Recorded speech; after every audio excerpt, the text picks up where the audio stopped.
आज हम imperative sentence के बिना ऑब्जेक्ट वाले सेंटेंस के बारे में पढ़ेंगे। पिछले लेसन में हमने इंपेरेटिव सेंटेंस के ऑब्जेक्ट वाले सेंटेंस को पढ़ा, जिसमें ऑब्जेक्ट होता है उसको पढ़ा। आज हम बिना ऑब्जेक्ट वाले सेंटेंस को पढ़ेंगे। तो यदि किसी सेंटेंस में ऑब्जेक्ट नहीं हो तो उसका पैसिव वॉइस भाव के अनुसार बनाते हैं, यानी किस प्रकार के हमारे सेंटेंस का भाव निकलता है उसी हिसाब से हम उस सेंटेंस को बनाते हैं। कैसे बनाते हैं?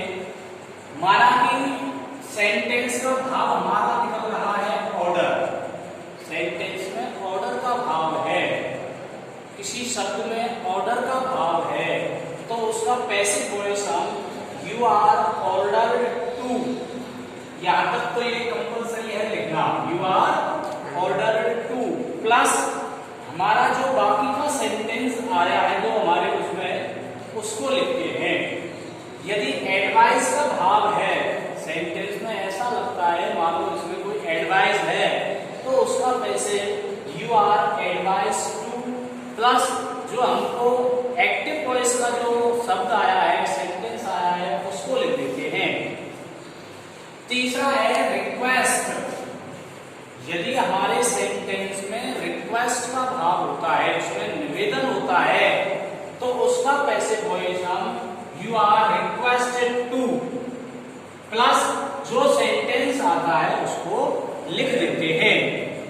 जैसे सेंटेंस देखते हैं गो, हमने कह दिया गो, हमको इसका पैसिव बनाना है तो पैसिव बनाएंगे, ऑर्डर का भाव है इसमें गो, तो you are order to plus क्या हो जाएगा गो, तो you are order to go. दूसरा है फायर, फायर तो फिर इसमें आदेश है you are ordered to fire. तीसरा है वर्क हार्ड, कठिन परिश्रम करो, तो कठिन परिश्रम करना एक एडवाइस होता है, तो you are advise to work hard. ये हमारे सेंटेंस हुए जिनमें कोई ऑब्जेक्ट नहीं होता है। उसके बाद देखते हैं हम exceptions in passive voice. Passive voice में अपवाद, अपवाद क्या होते हैं उनको हम देखते हैं। तो रूल नंबर फर्स्ट, पहला नियम है हमारा, यदि सेंटेंस में surprised, shocked, astonished, annoyed, displeased, knocked, disappointed एवं डिस्ट्रेस आए तो वहां बाई के स्थान पर एड का प्रयोग करते हैं। इनमें से कोई सा भी ट्रांजिटिव वर्ब हमारी आती है तो उसमें हम बाई नहीं लगा करके उसके स्थान पर एड का प्रयोग करते हैं। दूसरा भाव इसमें देखते हैं, यदि याद करने की बात आती है तो एड का प्रयोग हम जब करते हैं जब सेंटेंस में आश्चर्य हो। पहले यदि कोई आश्चर्य वाला वर्ड उसमें आया है, आश्चर्य वाली कोई वर्ब उसमें आई है, तो वहां एड का प्रयोग करेंगे। दूसरा, यदि हमें किसी बात से नाराजगी या दुख प्रकट होता है, किसी बात से दुख लगता है, तो भी वहां हम बाई के स्थान पर एड का प्रयोग करते हैं। पहचान देखिए इसकी, कब इसका एक्टिव में होता क्या है और पैसिव में उसका प्रयोग एड कब करते हैं।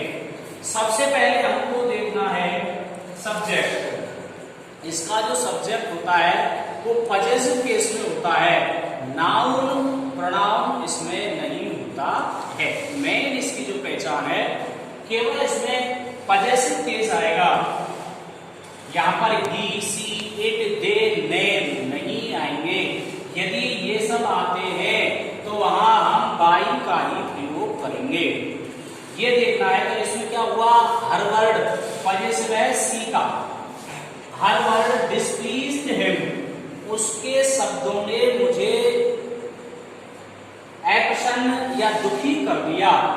इसका बनाएंगे कैसे, ऑब्जेक्ट हो गया हमारा हिम, तो हिम का हम यदि सब्जेक्ट बनाते हैं ही, डिस्प्लीज हमारा पास्ट इंडेफिनिट वर्ब की सेकंड फॉर्म है, तो डिस्प्लीज सेकंड फॉर्म है ही के साथ वॉज, वर्ब की थर्ड फॉर्म आएगी।